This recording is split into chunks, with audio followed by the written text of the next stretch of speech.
Hello and welcome back to Practically Political. It's great to have you with us again.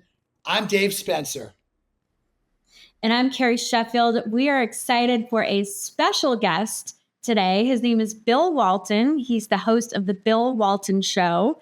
And I don't have time. We'd have a whole podcast just on Bill's resume. So you can look it up yourself, but he's done amazing things on economics. He was part of the Beachhead team that planned the Trump economic policy when Trump took over the White House in 2017. He's an investor. He's got a brilliant economic mind. And I'm just so excited because we were just joking, he's both elite, but he's also a populist. And so he's got both of these, in some ways, paradoxical expressions. And yet he, in my view, is coherent and brilliant. And I am excited I'm going to eat popcorn to watch Bill and Dave go at it. Because I think it'll be fascinating. Bill, welcome to Practically Political. Hey, Carrie, thanks. And Dave, nice to meet you. And I did go to Davos, but I was on the other side of the debate when I was there. So it was sort of great fun. Well, it's great to have you here, Bill. Welcome so much to the podcast. Obviously, there's a lot to talk about, but I think we should maybe start off with the premise that Kamala Harris clearly had a better night, and we should talk about the ramifications of that. I don't think that I would get a disagreement from either one of you that she certainly got the better of him. The question is it going to affect the polls? What are the reasons? And we can dive deeper into it. But do we agree, at least agree on that? No. Okay, Bill. Well, you're our guest. Go for it. Well, I do think she won the visuals. I do believe that I produced a few feature films, and so I pay a lot of attention to the visuals when I'm looking at something like this. And if you looked at the side by side, Biden versus Trump 3 or 4 months ago, and only the visuals, well, even without hearing Biden talk, Biden lost. But last night, what you saw were the visuals that showed she was clearly a much more attractive, much more charming, much more relatable character, and that matters to a lot of voters. And she spent a week prepping for this thing, and I thought maybe she was curled up with a book on statistics and accomplishments, and she did not end up talking about any of that, but she did end up looking good posing for the camera, and her reaction shots were I'd cast her in one of my films. She was that good. Trump, by contrast, looked like he was mugging for he was posing for his next mug shot. So my guy did not look good. And then even then, he didn't sound that good. He was clearly comfortable with her, and he doesn't like her, and he didn't do anything that addressed her directly, and I think that was unfortunate. Yeah, I thought he got put off by the handshake right at the start of the debate. I thought that was a brilliant move on her part because it put him off his game from minute one. Well, as I said, they spent a lot of time rehearsing body language and looks before this event, and they clearly orchestrated her beeline to his podium to give a handshake, and I'm sure the signal was that she was presidential and she was in charge. And you're right, he didn't look like he wanted to touch her. So there was that, and we're off to the races. But you the think he won on the substance? Well, if you look at what they talked about and things that matter to voters, if you do just taking a look, and did a couple things here, the way they talked about issues, economics, he brought it up 26 times, and she mentioned it 13 times. Immigration, the border, he brought it up 15 times. She did 4 times. Crime, he mentioned something 10 times, and then she mentioned it 3 times. And so if you just look at the skew of all the issues, he was putting out statement on facts, and not so much on style. And she was more appealing to our heartstrings with both her style and what she was saying about things. And also, she had the help of the 2 moderators. I mean, the format was, we're going to give you a question. The answer will be embedded in the question. Go for it. That's what they did with her. With him, it was a little more hostile, and they never fact-checked her, and they fact-checked him about half the time. Well, I would say, yes, you talk about how many issues how many times the issues were raised, and then there's the issues of how many times he lied. I mean, he lied blatantly about abortion, that all Democrats wanted Roe versus Wade overturned. He lied about crime. It seems like I have to say it so many times, I'm blue in the face. There's American citizens, there's undocumented immigrants, and there's documented immigrants. Undocumented immigrants commit crimes at the lowest rates of the three groups, which makes sense practically because they don't want to get caught. Yet he lied about that. He lied about crime going way up. It went way up under him. It's gone way down under Biden. So, and they fact checked him on three egregious things on this myth about the pets being eaten in Springfield, Ohio, on infanticide. So there's just, I thought he was flailing. I thought the first part of the debate was more equal, but I thought that every single rabbit hole she set for him, he went down, particularly on the crowd size. He rehashed the old lies that people don't want to hear about January 6th and about the stolen election. So I thought it was the worst of Trump without the best of Trump. But I'd love to hear your thoughts, Carrie. Well, Bill, you were kind of my spokesperson just now. So yeah, I agree with what Bill said. I think I actually thought some of her visuals came across as condescending, though. There are a few times when she was like, "Well, tell me more." Yeah. I mean, it came across as so like a school marm being obnoxious and elitist. So I think she didn't do her any favors with men. And so, yes, there is a pronounced gender gap with Trump, struggling with women. But let's talk about the fact that she struggles with men. And I think she didn't do any favors for herself on that front in the way that she spoke very condescendingly to him numerous times. I think also, again, on the issues, that's a great quantified number of issues. On the economy, that is really, you're talking about thousands of dollars of household net worth just erased under Joe Biden and Kamala Harris because of inflation. And so it was great that he reminded people of that. I do think that, he was not channeling his inner Reagan of being much more optimistic. And he should have smiled more. He had a couple moments, the run spot run thing, that was a great line. He should have brought more of that, just the sharp wit that he has. I think that was something that was missing. Well, I thought it was obviously that he was totally unprepared and that all the stuff that his campaign aides, for example, I think one of the reasons he won in 2016 was for the last 10 days of the election. He was remarkably disciplined. And he didn't make any of these missteps. He didn't make any of these so-called Trumpisms. I thought that stuff was on steroids. And he just kept saying the same things over and over again. He kept getting angrier and angrier. And to your point about the economy, his best argument is, you were around for 3.5 years. You didn't do anything. He didn't raise that point until the closing statement. I mean, that's how unprepared and undisciplined he was. And I thought she had three main goals of this debate. I thought she had to look presidential because I thought she had to talk about the future because all he's talking about is the past and his grievances, and elections are won in the future. And I thought she had to tell more, have Americans learn more about her. I think on the first two, I'd give her an A. On the second one, I'd give her a third one, I'd give her a B-. I think that she could have done more to talk. Yes, she made things personal about abortion and she made things personal about what I'm going to do for you. But I think she could have gone a little more into what she was going to do to help the people and let people learn a little more about her. And as far as the moderators, that's what I'm hearing the Ben Shapiro's of the world are blaming it. And it reminds me of a soccer team that blames a loss on the refs. But even I think it was so one of the Trump supporting commentators who said, how can we complain about the refs when we can't make a shot? And I think that was a very good way to sum up the debate.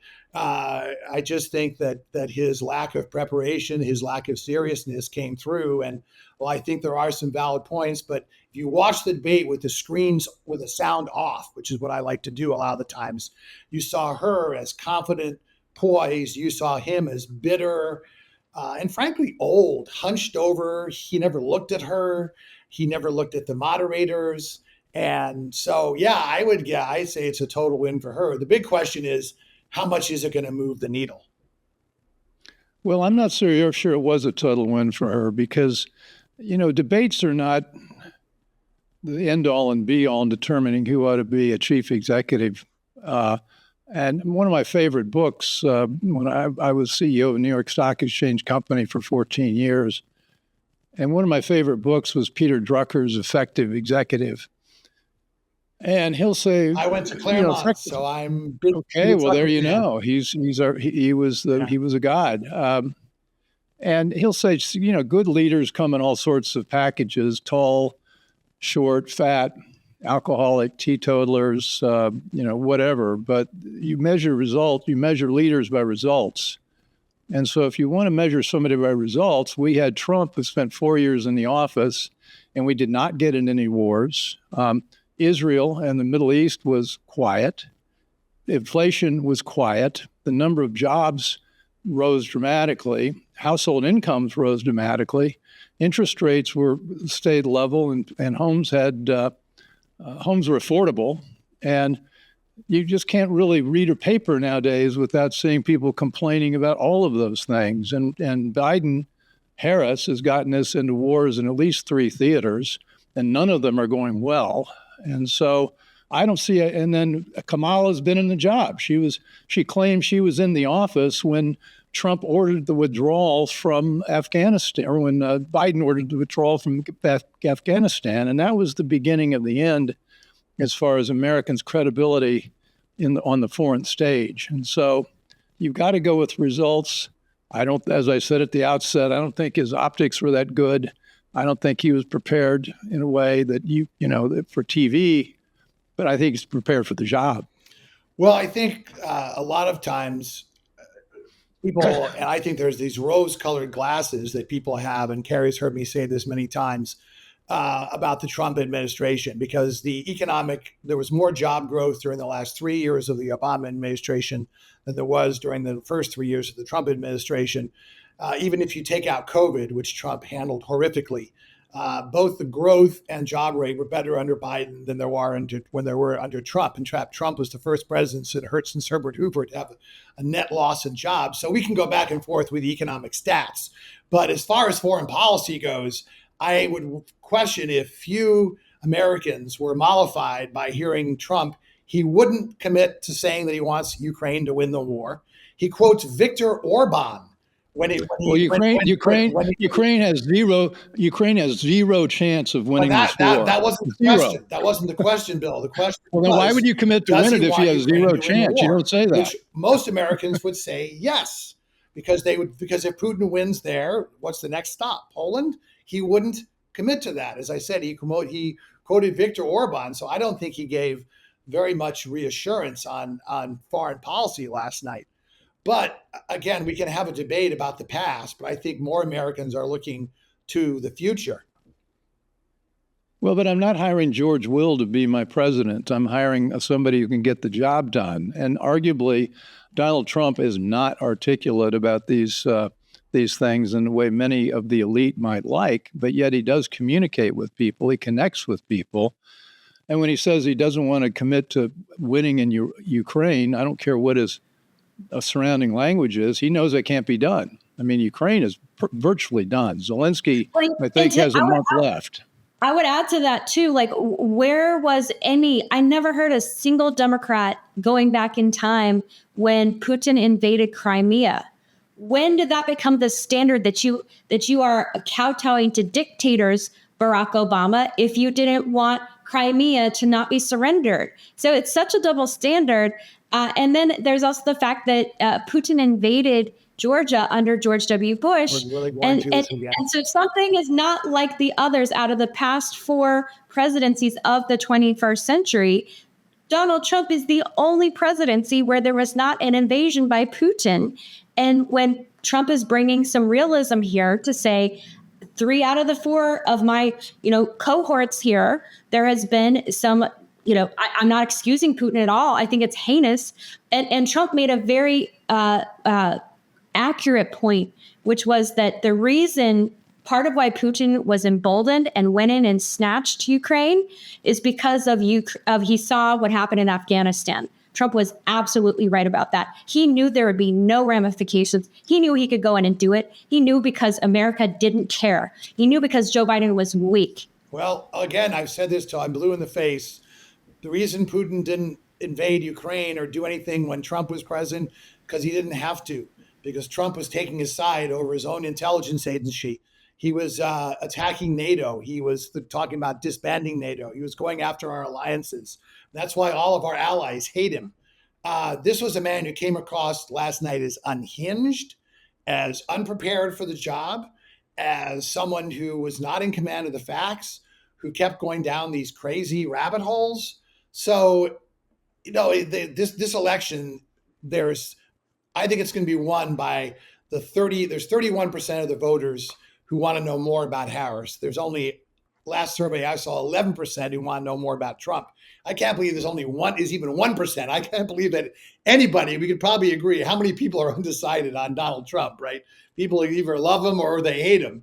But I think Kamala Harris does have room on that. And so I think she achieved what she needed to in the debate. And I think Trump had a disastrous night. I think that this debate will age worse and worse as well.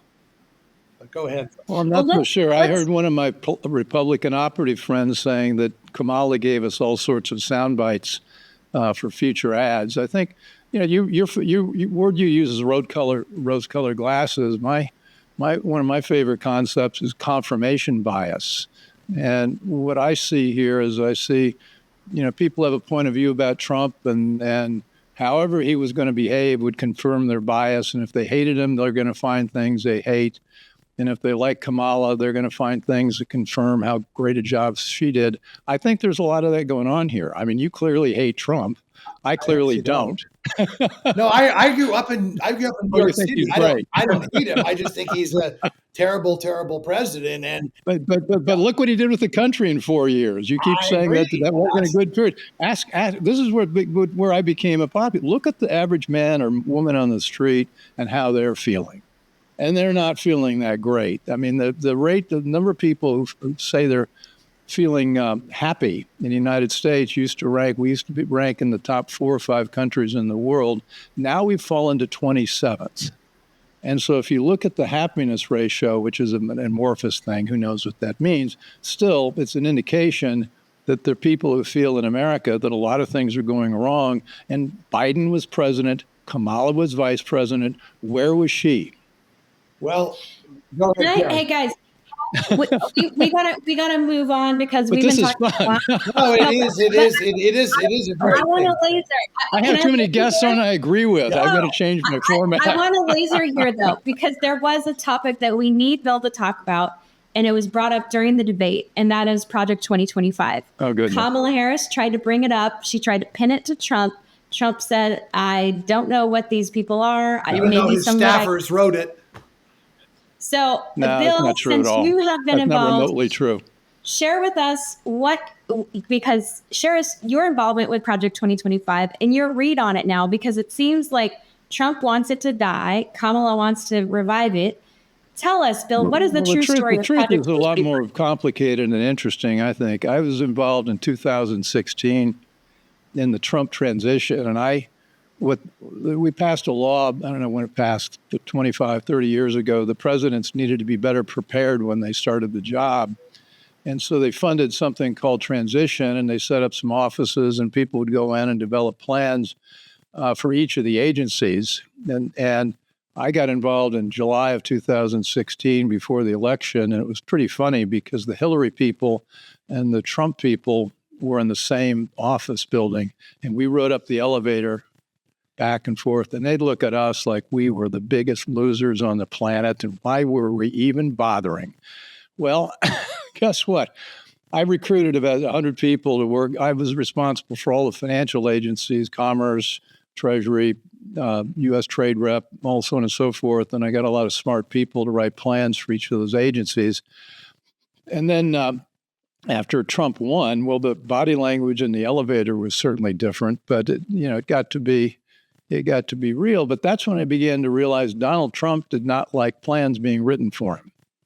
And we were toiling away in Washington, and Donald was up in Trump Tower he wanted nothing to do with the people down in Washington scribbling plans because he wanted to make up his own plans when he got on the job. Now, you could argue, and I would argue, you should have paid more attention to what was being done. But he had a disdain for the reports that were written at the time, and this is 2016 into 2017. So last year, Steve Moore, the economist, is a friend of mine, and he was asked by Heritage to write the Treasury plan, and he called me up and he said, Bill, you've already written a Treasury plan. Why don't you help me out here? Because we both agreed that while Heritage was launching a 2025, it was probably something Donald Trump was not going to pay much attention to, because he thought plans like this, writing a plan like this before you get elected, whether he's right or not, is bad luck.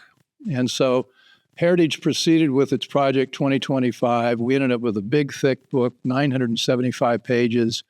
I don't know how many authors we had, 150, 200, 300, doesn't really matter. But it was a piece of work that you might expect from a lot of political operatives and policy wonks, and people had their favorite hobby horse in there. It wasn't heavily edited, and Heritage published it, and all of a sudden that was latched onto as Donald Trump's guidebook. Well, at first it was conceived, Heritage at first was a DeSantis proponent, and they thought they were writing a plan for DeSantis. And so only after DeSantis dropped out did this so-called document become what Trump was supposed to be thinking. He had nothing to do with it. Now, yes, there were some people who wrote pieces of the book, including me, who worked for him during transition or during the administration. But we never thought that this was going to be exactly what Trump was going to do. It was more just some things to think about when he entered office. So this has been totally mischaracterized on purpose. Well, will you acknowledge that he embraced it a lot more until it became not so fashionable? No, I didn't acknowledge that he embraced it. Okay. I did not acknowledge said more. it. He was open to it, and now he's totally disavowed it. So he has had a change on it. That is true. It has every conservative policy idea you can think of, and you're going to choose some of those if you're president, and you're going to leave the rest of them on the cutting room floor. I think the thing that this debate will ask people is, is this man still, does he have the mindset and the discipline? And again, these are his own advisors can't make him prepare. He doesn't even read his presidential brief. Things I've told Carrie, whatever you think of him, he's clearly mentally or intellectually, morally, and temperamentally unqualified for the job. And that came through a lot last night. I have another story. I grew up in New York, so you can't hate Donald Trump. You're entertained by him. You don't have a lot of respect for him. He was a too-big grifter, but he was our too-big grifter. He was entertaining. And look, when he first got elected, I thought Hillary would win, but I wasn't surprised that he won. It was Michael Moore, actually, of all the people, that far left filmmaker that got me believing how Trump could win, because he lives in Michigan and Wisconsin. He saw how Hillary was neglecting those states and how angry people were there. But he was anyone who wins is our president. I want him to succeed, but I don't think he has. But Trump's a man of action. Qualified.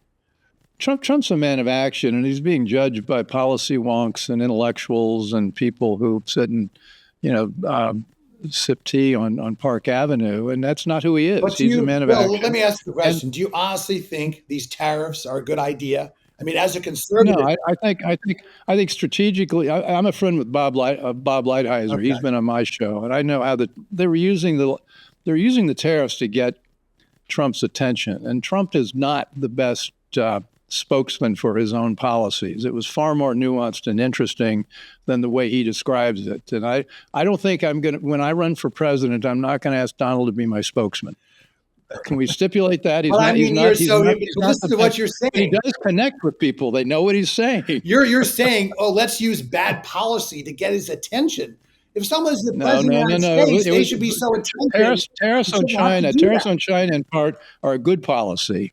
And if you look at China not as just another economic competitor, but a military competitor and a country that has designs on the rest of the Pacific Basin and maybe the world, you got to treat them differently. And we were getting clobbered in some some critical industries, and so we had to step in and do something about it, and we did.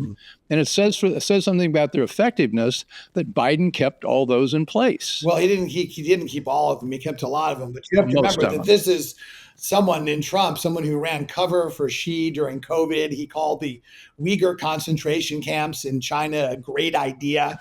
So again, it's just another dictator that he's. Carrie, you got to jump in here. This is true. He didn't say that. Dave, that's so not true. Look it up. Dave, Look it up. Dave, I'm going to mute your mic. Yes. Dave, on the Uyghurs, literally, they designated the Uyghurs as the suppression, as a violation of human rights. It was the first time that had happened. And that angered China. They hated it. But that was Donald Trump, his administration that did that. That took a lot of courage for them to do that, to designate that in a very specific way as a human rights violation. And then just the overall sense that, again, the world is on fire under Joe Biden and Kamala Harris, I thought Trump did a strong job on pointing out the Iran hypocrisy that Kamala Harris says she's going to bring stability to the Middle East, when it's their policies that have bankrolled through giving money and removing sanctions against Iran, is funding terrorism to murder Jews, to bankroll Hezbollah in Lebanon, to bankroll the Houthis in Yemen. And where's the responsibility? And the fact that he said, you fired nobody for this. You fired nobody over the murder of 13 U.S. service people. That's what I thought that was a very strong point from Trump during the debate, when he said, the reason why people who used to work for me are angry is because I fired them because they're incompetent. Whereas, no, you don't fire anybody. Who did she fire for 20% inflation? Who? There's no accountability. First of all, inflation was 9%. It wasn't 20%. I mean, the worst it was in 1 year. But no, cumulatively, in the 3.5 years, it's 20% cumulative. Okay. Overall for the CPI. Now, as far as Iran goes, we get into the weeds here. I agree that they should have restricted their oil money, but Trump was the one who took us out of that agreement, which was stupid because we'd already given them back their money and they were complying. So he was the one that poked them in the eye. But the bottom line is, look, the Biden administration has not been perfect on foreign policy. I'm the first to criticize them, but as I said, the fact that our allies, all of our allies, can't stand Trump, all the dictators are rooting for him to get reelected, that says a lot. And our alliances, NATO, just ask members of NATO whom they're rooting for. So this just comes back to, I think, a basic test of who is more intellectually, morally, and temperamentally qualified for the job. And I think Kamala Harris is. Believe me, watching this debate last night, I felt like, as I said before, like Henry Kissinger with the Iran-Iraq war. I wish they could both lose. It's a pity because America deserves better. But this is the choice we have. One party has pledged to govern within a constitutional order. One party has not. J.D. Vance has said he would not have done what Mike Pence did. He would have tried to send the electors back to the states on January 6th. You have all these election deniers that are on boards across the country who are going to threaten not to certify the election. The stuff goes on and on. So I just don't think Americans can be confident in the peaceful transfer of power. He was the first president to disrupt it before, and he's already pledged that he's going to do it again. So that enough should be a reason to not vote. If we don't have a democracy, if we don't have constitutional order, what does it matter? Nothing else matters. Well, do you think the constitutional rights of the people that were arrested in J6 have been respected?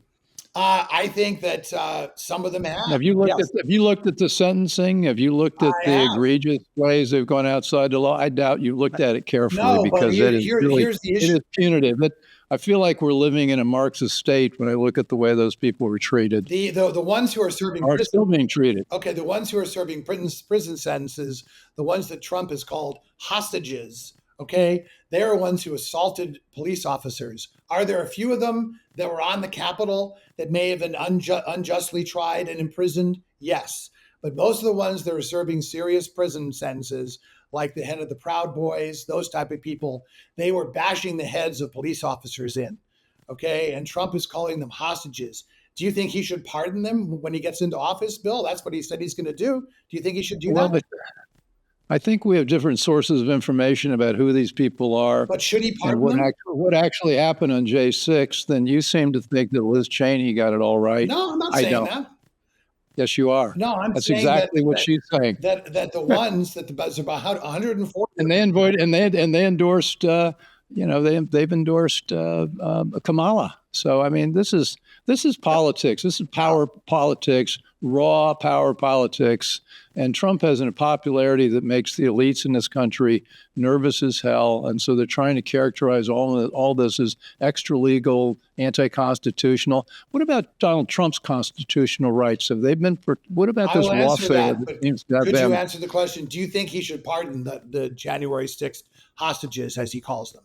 Do you think? I don't do anything. I don't do anything across the board. I would want to know what all the facts are in each case. Now I will. And I think differently from the Donald. That's okay. Okay.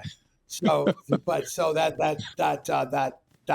I would want to look at individual cases to say, okay, so there arguably were some people that broke the law and deserve punishment. But is it 2,000 people? I don't think so. No, but he was talking about the 140, the ones he had sing the national anthem in prison, or God Bless America. But here's the thing: none of us, or people walking around day to day, follow vaguely the stuff in the news. Most of us don't know really what happened there. Most of us only know what they hear as somebody blaring through the media with some soundbite. Well, we also saw. I don't think we can conduct our policy and our politics just based on sound bites. Well, we saw, and that's where I get back. I don't think Kamala's performance was that great. I mean, leaning on your hand when I was learning to do some of this stuff, I was an actor for a while. To put your hand in your fingers like is basically showing contempt. And so she worked on all these all these signals last night that people responded to. It was like a 101 in body language and how to manipulate people emotionally. Well, very interesting. I would agree with you. I don't think Kamala had a great night. I think she had a good night. I think Trump just had a terrible night, and he reinforced all the. It was not a good night for Donald Trump. Why people would, but he did not vote for him. Okay, I just heard you guys both agreed on something. Have a good night. Bill, it's so much fun. Isn't this fun? I think the thing you'll see about our show is that we're always very civil, and I may have more people that support Trump than people that support Kamala, and that's what makes it fun.